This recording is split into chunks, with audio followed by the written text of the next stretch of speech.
Punya darah keturunan Indonesia dan nama yang mirip, benarkah Rafael Struijk dan Pascal Struijk bersaudara? Punya darah keturunan Indonesia dan nama yang mirip, benarkah Pascal Struijk bersaudara? Semua itu akan diulas dalam artikel ini. Ya, seperti diketahui, Timnas Indonesia kian gencar melakukan naturalisasi untuk memperkuat kedalaman skuadnya. Salah satu calon pemain naturalisasi tersebut adalah Rafael Struijk yang merupakan pemain keturunan Indonesia Belanda. Pada bulan Desember 2022 lalu, ia telah tiba di Jakarta. Saat itu Rafael Struijk menjalani tes medis dan mengurus kelengkapan dokumen.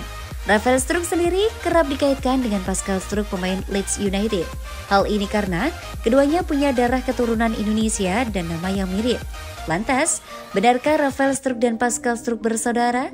Melansir dari laman Hack London Football, Selasa 17 Januari 2023, Rafael Struijk mengaku kerap mendapatkan pertanyaan mengenai hubungannya dengan Pascal Struijk. Hal itu tidak terlepas dari nama belakang yang mirip dan keduanya sama-sama keturunan Indonesia. Saya tidak berhubungan dengan Pascal Struijk, saya sering mendapat pertanyaan itu. Itu dimulai dari SEV di Lansdowne, kata Rafael Struijk. Walaupun Rafael Struijk dan Pascal Struijk tidak memiliki hubungan darah sama sekali, Rafael punya keinginan besar. Ia termotivasi dari rekam jejak Pascal Struijk yang bermain di klub besar. Rafael Struijk sendiri mendapatkan darah Indonesia dari sang nenek. Diketahui bahwa sang nenek berasal dari Semarang, Jawa Tengah, yang pindah ke Belanda pada masa saat penjajahan. Kini Rafael Struijk tercatat sebagai pemain ado Den Haag di Liga Belanda. Pemain 19 tahun itu sebelumnya pernah menjalani pemusatan latihan bersama Timnas Indonesia U20 di Eropa.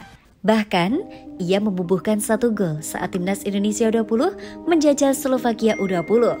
Karena permainannya yang baik, ia menjadi salah satu pemain rekomendasi Sintayong untuk dinaturalisasi bersama nama pemain lain, yakni Justin Hubner dan Ivar Jenner.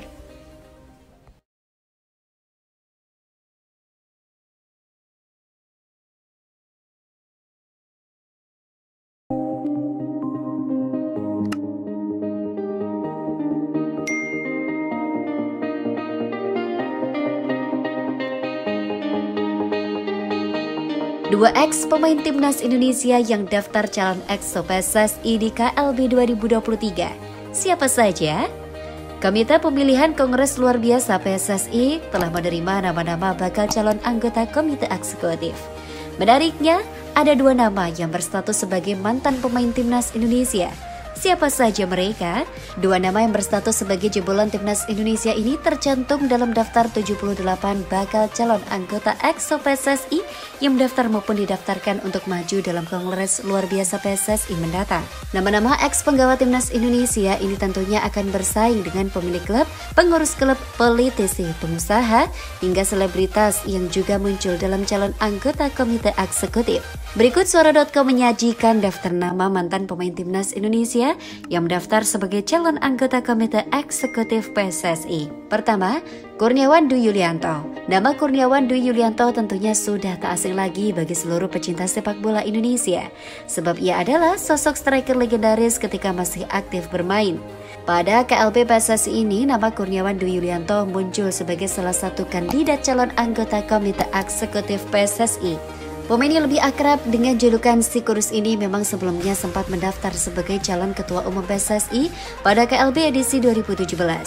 Untuk saat ini, pemain yang memiliki 33 gol dan 59 caps bersama skuad Merah Putih itu berstatus sebagai asisten pelatih Como 1970 klub asal Italia. Sebelumnya Kurniawan sempat berkarir di Liga Super Malaysia sebagai juru racik Sabah FC. Kedua, Yayan Tumena. Selain Kurniawan Dwi Yulianto, mantan pemain Timnas Indonesia lainnya yang namanya muncul sebagai calon kandidat anggota EXO PSSI ialah Yayan Tumena.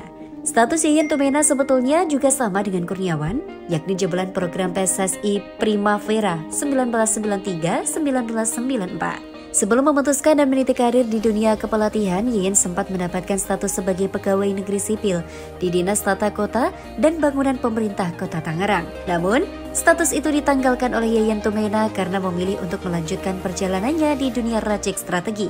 Yang terbaru, Yayan sempat mendapat kepercayaan dari PSSI untuk menjadi caretaker Timnas Indonesia pada kualifikasi Piala Dunia 2022. Akhir-akhir ini Yayan juga ditunjuk oleh PSSI untuk menjadi instruktur di kursus kepelatihan.